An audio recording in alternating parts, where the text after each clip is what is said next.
So I'm gonna record this old school style, like, you know, holding the fucking camera in my fucking hand.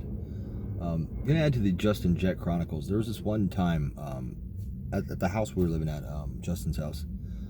I was there with his at the time wife Penguin, and he had some people coming over, man. Some interesting cats, man. A lot of them were like prison gangster, white power people, and I'm not really, you know, involved in that scene, but they just assumed I was because, well, I was hanging out with my homie Justin, and he was at the time, you know. I'm not sure, you know, where his stance is now, but whatever, you know. And these guys just, you know, they're all friends, and they have like a real prison mentality. So, like, you know, if you're brothers, and, you know, Justin's, you know, one of his closest friends, and he's one of my closest friends too. So it's like, you know, they just kind of accepted me as one of the same, with, you know, without asking any questions, and that's fine, you know. And you know, I mean, that's a whole different thing about the whole white power thing. It's not all that relevant to this video, but the story of the video was there's one guy, we'll call him Johnny. Johnny's come over, and he, you know, used to do a lot of drugs, a lot of meth, and he'd come over like spun out, like, and kind of scare us, because he was a scary dude. Like, he like didn't fuck around. Like, if you were on Johnny's good side, like, the guy would like lay down and fucking in front of a train for you. You were not on his good side, that guy is like one of the worst fucking gangsters, like straight up gangster, prison gangsters that you'll ever meet. I mean, it was he was a scary dude. So, like, basically when he came over, you had to let him in, you know, because he was real big about respect, and that's all. It's real big, like in the prison.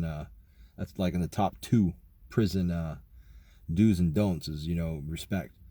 So always give the guy respect, you know. And truth is, you know, we were kind of scared of the guy, because the guy, although he wasn't that big, he's maybe about my size, you know, but fucking crazy, man. And the guy would like come and like bury guns in the backyard, and like, you know, pull out like bags of meth from his ass, and like, this guy you don't want to fuck with and piss off, right? So even if it's 3:30 in the morning, you know, motherfucker knock on your door, you know, if he knows you're in there, you better fucking answer the door.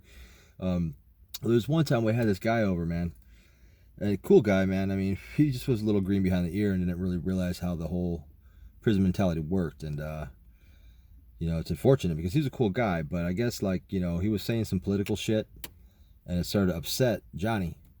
And we're all just sitting around drinking beer and shit, but Johnny was like pacing and shit, and walked outside, and, you know, true to the man's word, you know, being respectful, it was Justin's house, you know. And he was like, I don't know exactly what was said, but it was some nonsense about, you know, some political shit, something, you know, the dude, the long-haired dude, he got a little liberal, and I don't know exactly what he said. I was outside smoking a cigarette, but he comes outside, and Justin follows us, and he says something to Justin like, hey, it's your house, you know, but I'm gonna fuck this guy up, you know, do I have your permission?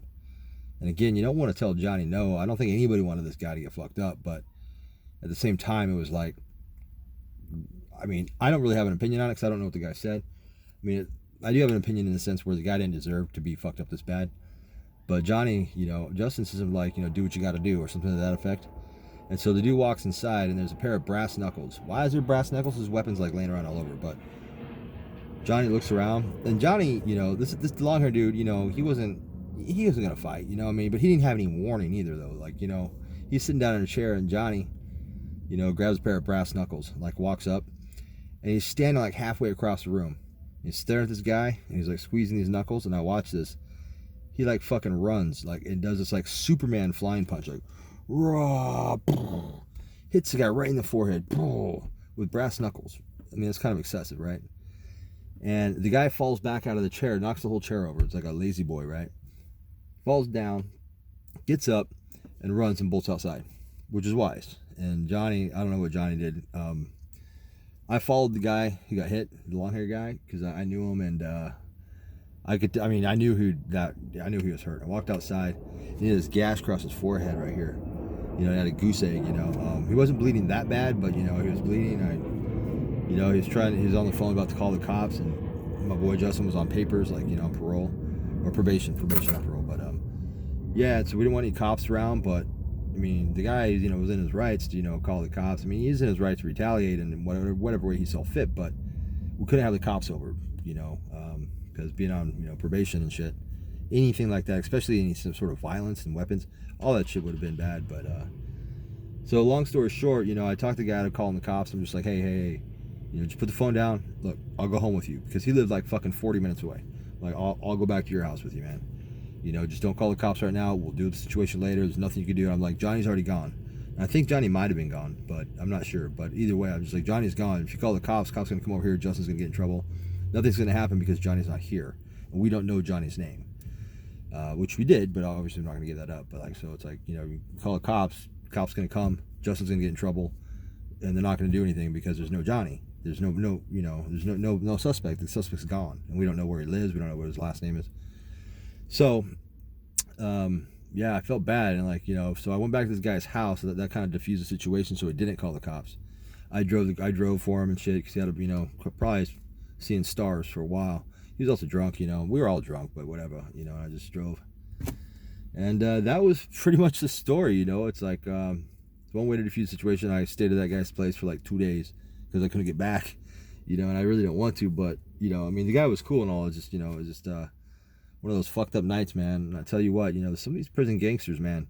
I'm not talking about these like little fucking wannabes who walk around the street. Even the neo-Nazis, or even the Mexicans or the blacks, whatever it is, you know, these guys are just, they're only powerful in, like, you know, groups of people. But some of these real prison gangsters, man, like one-on-one, like these guys, they don't care. They have nothing to lose. When you got nothing to lose, it's a very dangerous motherfucker, you know. And even if you don't respect what he believes, and even if what he believes and his what do you call it, his principles, you know, are retarded, you best not be around the dude, or you better respect. That's basically the moral of the story. So that's the Justin Jett Chronicles #2.